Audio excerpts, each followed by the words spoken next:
Foundation Models for Embodied Decision-Making Agents, Part 9.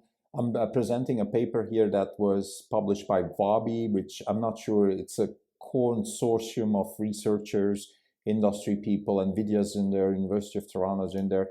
I have links to the paper. It's a paper that is going to be presented at ICLR, the International Conference for Representation Learning in Vienna this May. Now, this conference is really, if you think about it, it's a conference about, okay, how can we represent the real world in machine-readable data and then, deal with it. So that's the fundamental idea. And I think it's really fundamental, of course. I'm not sure whether I will attend there. I am invited, but it's in Vienna, so we'll see. But the fundamental idea here in this paper is a foundation model for self-driving. And what it does, it looks at the world and it uses generative AI to predict the next possible scene in a in an embodied setting. So in plain English, it looks at the scene in front of you, and then it tries to predict the next possible scene. So according to probably most neuroscience researchers, philosophers, AI researchers, that's probably most likely how we operate as humans. So we have a model of the world, we see what's going on, we predict the next possible outcome, and then we act based on that. So in my opinion, at least to our knowledge today, where we are as humanity, this is the future of intelligence. So having a world model that is based, embedded in reality, so you see what's real, but then you have somehow an ability to predict what's going to happen next. So if I see a cat on a tree and a mouse on the floor, my prediction is most likely that cat will jump on that mouse. If I see a truck coming from the right with a 25 miles per hour speed, I will predict that the truck will keep going, and I better don't step on the street. But if I see a bike going very slow, I might actually step on the street because my prediction of the next scene would be that the biker slows down. And also, she can slow down actually, versus the truck cannot slow down because of the physics of the truck. So this is really foundational. The authors offer some solution to two fundamental problems. One is the complexity of the real world, and the other is the necessity to generate tokens in real time, more than one token. So let me get to the bone of the paper. So they asked the question, what makes it difficult to learn an unsupervised world model that directly predicts future observations?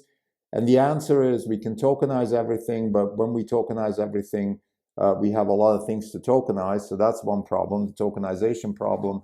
And then the other problem is, how can we predict the next possible scene, knowing that we have to actually predict many, many tokens at once? So again, I think the reason this paper is so important is because this is the gist of what we believe is the future for robotics. This ties really well into GTC, into Jensen's prediction of what's coming. And I think it also ties really well into our thesis that I'm actually, for the first time publicly stating, which is that NVIDIA should buy Tesla, because there's a massive amount of synergy between the ability to process tokenized data, real-world data, and having access to massive amounts of real-world data that were already recorded in a robot setting, which is what Tesla has. This is not even on podcast. It's March 21st, 2024. This is Krim Telco. Since the last update, we're up 1%. The market's up 2.5%. For the year, we are down 17.7%. The market is up 11.2%. We're underperforming by 28.9%. The underperformance comes from Tesla. We are sitting in a really tough spot here, given the situation that there's a lot of opportunity costs with companies like Synopsys, Broadcom, ASML, Microsoft. They are riding this AI wave, and we have this massive opportunity in real-world robotics that we're betting on with NVIDIA and with Tesla. And unfortunately for now, Tesla is not able to monetize that because they're driven by the sluggish car sales. The stock's driven by the sluggish car sales and not by the future potential that this embodied AI could bring. On top of that, even if maybe there is potential, the market's not even clear anymore if Tesla could be a winner in this or not, because there are other companies doing a lot of things, and this is one of them, Waabi. Now, before we go into the discussion of Waabi, I just want to say a couple of things about the fundamental approach that we have as a fund. We believe that a combination between NVIDIA and Tesla would be a phenomenal industrial move, because we need a combination of physics and engineering with generative AI infrastructure, and that's exactly what both these companies bring to the table. It's like a puzzle fitting together perfectly. I'm going to discuss this in more details in a follow-up episode. I just want to say that this whole idea of foundation models for embodied decision-making agents, the series that we started a couple months ago, GTC, Jensen's keynote was all about that. A lot of the GTC is about that. Of course, there's really two things that are happening. One is the day job, which is move text-based large language models and all of that forward. And that's the day job that pays the bills. And then there's the really fun job, which is developing a foundation for embodied decision-making agents. NVIDIA is at the forefront for that. There's a lot of research being done. Waabi is one of the examples here. But we also need engineering. We need factories. We need warehouses. We need companies with a Silicon Valley mindset that can build massive factories and have hundreds of thousands of employees that can actually implement that. And that's, to our knowledge, so far only Tesla has that. That's why there would be a phenomenal synergy here. But let's now talk about Waabi. So foundation model for self-driving cars.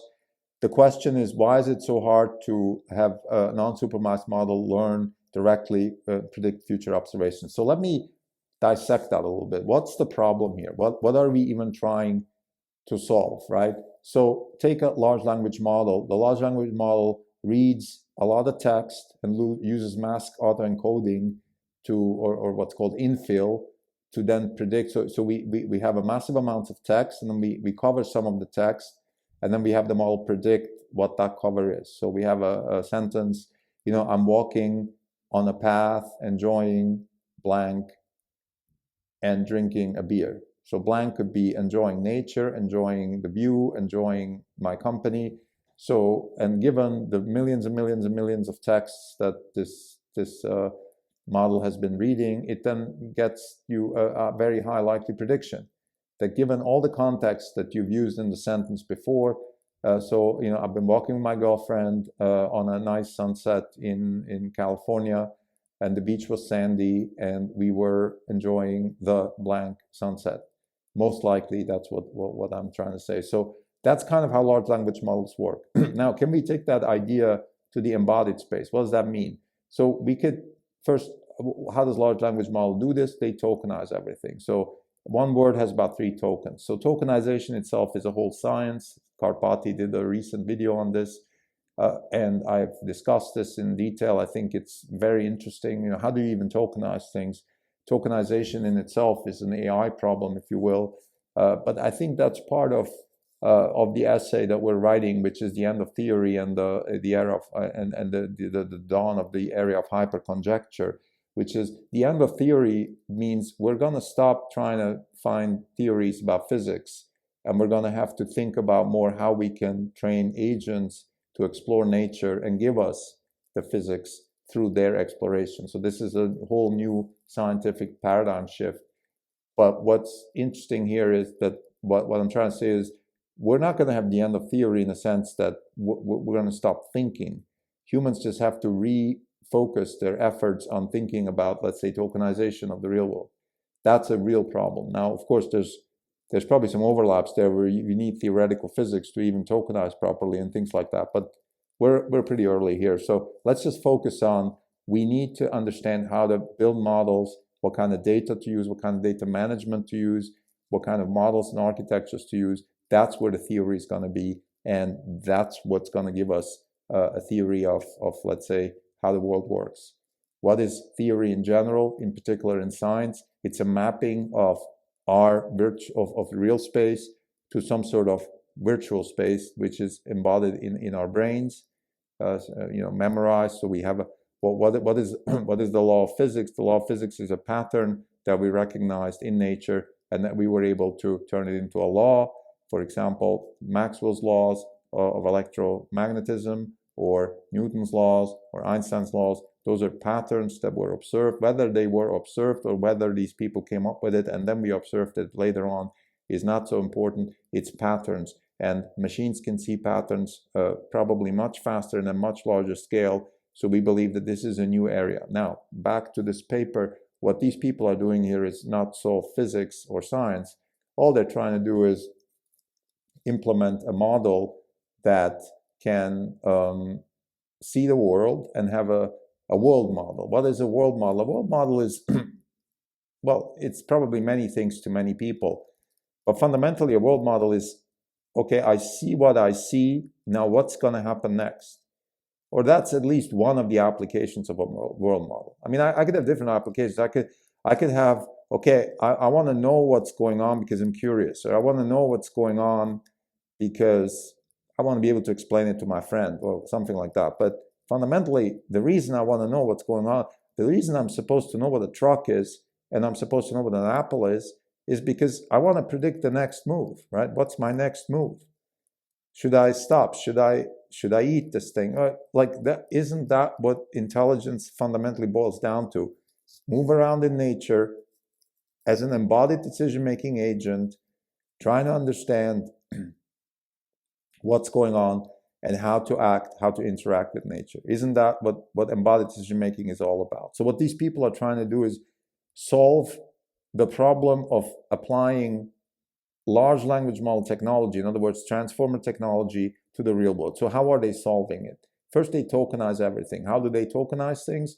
They use Lidar point clouds, and they tokenize those. How exactly they're doing it, there's a link to the paper. I don't think they even explained that into. This is inside baseball now. You know, how should we tokenize by pixel? Should we tokenize a scene? What is a scene? What is time? What is time? I mean, does time mean time is the sequence of events that make sense, right? That's what time is. So the truck is here.